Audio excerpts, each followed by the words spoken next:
Within this animated series lies the raw underbelly of fame as we explore Bojack's struggle for purpose.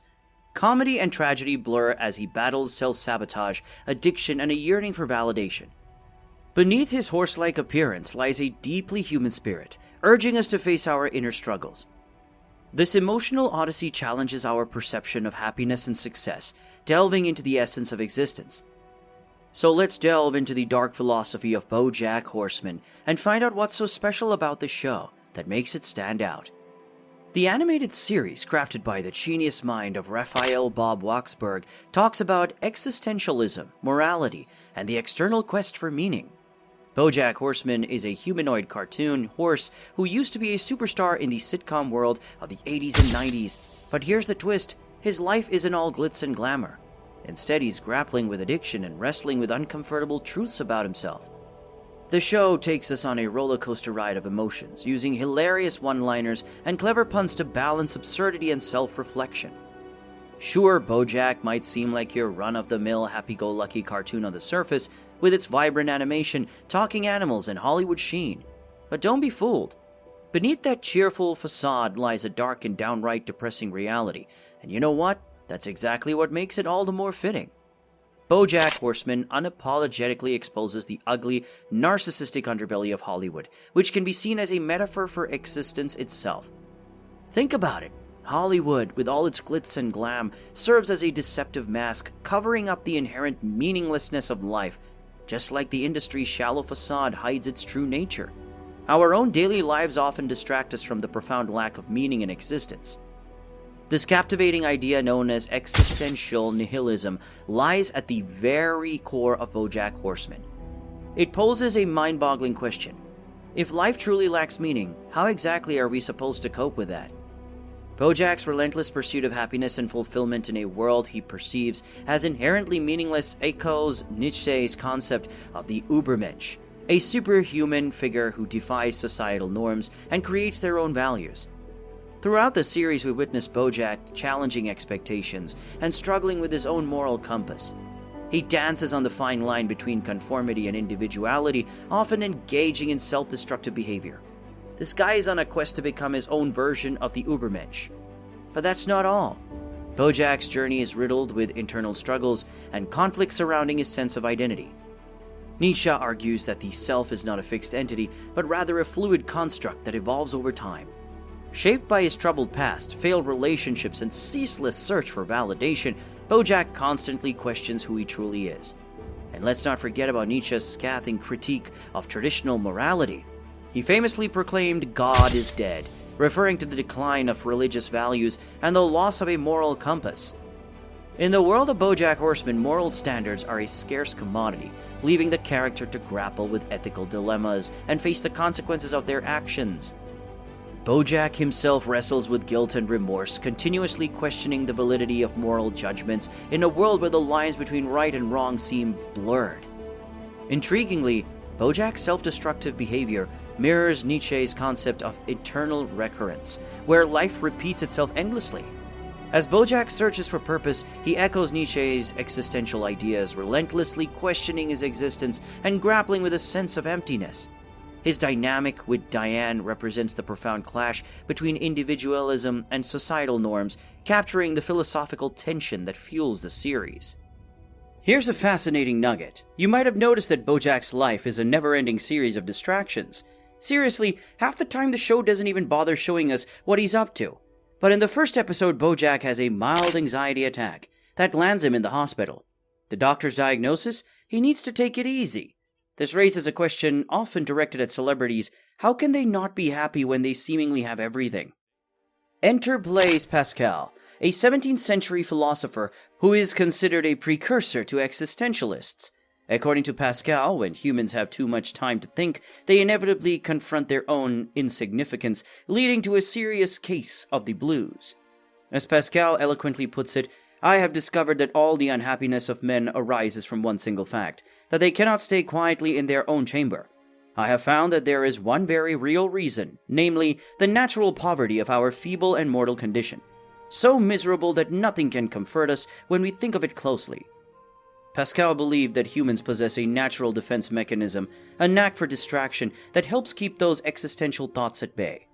When we are distracted, we stop dwelling on our existence and can, at least to some extent, find contentment or functionality. So when Pascal addressed the unhappy celebrity question, he used kings as an example. He posited that even if a king had every pleasure imaginable, without diversion or distraction, they would eventually crumble under the weight of contemplation and reflection on their own existence. In the glamorous world of Hollywood, Bojack reigns like a king, seemingly untouched by any significant struggles. Yet beneath his seemingly perfect facade, Bojack spends every waking moment desperately seeking distractions to avoid facing the harsh reality of his existence. He manages to keep up this charade for years, until one fateful day when he stumbles upon Diane's eye-opening book, One Trick Pony. Within the pages of that book, Bojack encounters a brutally honest reflection of himself. It forces him to confront the truth about who he really is, as well as the extent of his self-deception. The crumbling of his carefully constructed distractions leaves him at a crossroads, uncertain of what to do next. In moments like these, some would turn to a higher power for guidance. But for Bojack, this option seems unavailable. In the Christmas special episode, the show uses Santa Claus as a stand-in to discuss the non-existence of God. So where does Bojack turn when there's no divine presence to rely on? Initially, he retreats right back to distraction, hoping it can save him once more. However, the show presents two separate cases illustrating the dire consequences of trying to force distraction after the illusion has shattered. Both the Secretariat's advice to young Bojack and the tragic story of Sarah Lynn demonstrate the futility of this path. When distraction didn't work, Bojack finds himself grappling with limited options. From the very beginning, he has refused to take responsibility for his own actions, seeking to escape the consequences of his terrible life choices. After a particularly wild episode, Bojack asks Diane a haunting question. Is he destined to forever be the person depicted in her book? He acknowledges his selfishness, narcissism, and self-destructive tendencies, but desperately yearns for reassurance that he's fundamentally good. Bojack's fear of what philosopher Jean-Paul Sartre calls radical freedom reveals his reluctance to embrace the concept. According to Sartre's Existentialism, an object's essence precedes its existence. In other words, if you create anything, it's created with a specific purpose in mind.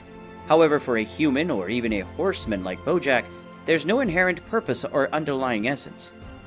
The absence of an assigned role or objective in life creates a disconcerting sense of control, what Sartre termed radical freedom. It's an unsettling realization that everything Bojack does is entirely his own responsibility. As Todd aptly summarizes at the end of Season 3, you are all the things that are wrong with you. While this realization may not be comforting, it presents a glimmer of hope. Bojack is not eternally condemned to be the person described in Diane's book. He possesses the freedom to change his actions and ultimately transform himself, but the decision rests solely in his hands. Throughout the show, water serves as a metaphor for Bojack's radical freedom, symbolizing both overwhelming possibilities and the eventual recognition of the opportunities it holds. This concept of nihilism, the belief that the universe is irrational and devoid of meaning, invokes the philosophy of Albert Camus and his idea of absurdism. In a universe lacking inherent reason, humans desperately seek meaning within it, giving rise to the absurd. When faced with the absurd, Camus proposes three choices: retreat into the mundane cycle of daily life, commit suicide, or rebelliously accept the absurdity and find happiness regardless.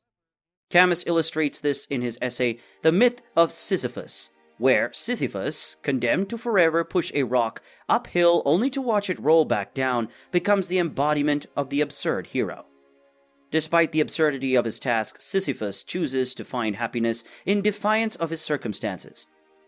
The show references this myth through the recurring symbol of the baboon jogging uphill outside Bojack's house. Just like Sisyphus, the baboon persistently faces the same uphill battle every day. As the awakening dawns upon Bojack, he realizes that the consequence of his choices boils down to a simple dichotomy: suicide or recovery. While seeking escape from life's absurdity, the wild horses offer Bojack a fresh perspective, embrace the absurd, and find joy in meaningless pursuits. Like Sisyphus, they defy meaninglessness. Bojack may finally pursue true happiness, heeding Cuddly Whisker's advice. It is this raw portrayal of depression, addiction, existential crisis, and intricate relationships that have propelled Bojack into the hearts of the audience. The flawed characters, particularly Bojack himself, resonate deeply with viewers who have faced similar battles and insecurities. The show dwells into the search for meaning and the challenges of forging meaningful connections. It also provides astute social commentary on the culture of Hollywood, fame, sexism, addiction, and the stigma surrounding mental health. Through its unique blend of comedy and drama, Bojack Horseman masterfully captures the complexities of the human experience, striking a resounding chord with countless viewers worldwide. As we explore the themes of existentialism, loneliness, and the search for meaning, we couldn't help but ask ourselves, how does Bojack's journey resonate with your own experiences? Have you ever grappled with a feeling of emptiness or questioned the purpose of your existence? Let us know in the comments below. Don't forget to like this video, subscribe to our channel, and hit the bell icon for more insightful analysis on popular culture and beyond. Thank you for watching. See you soon.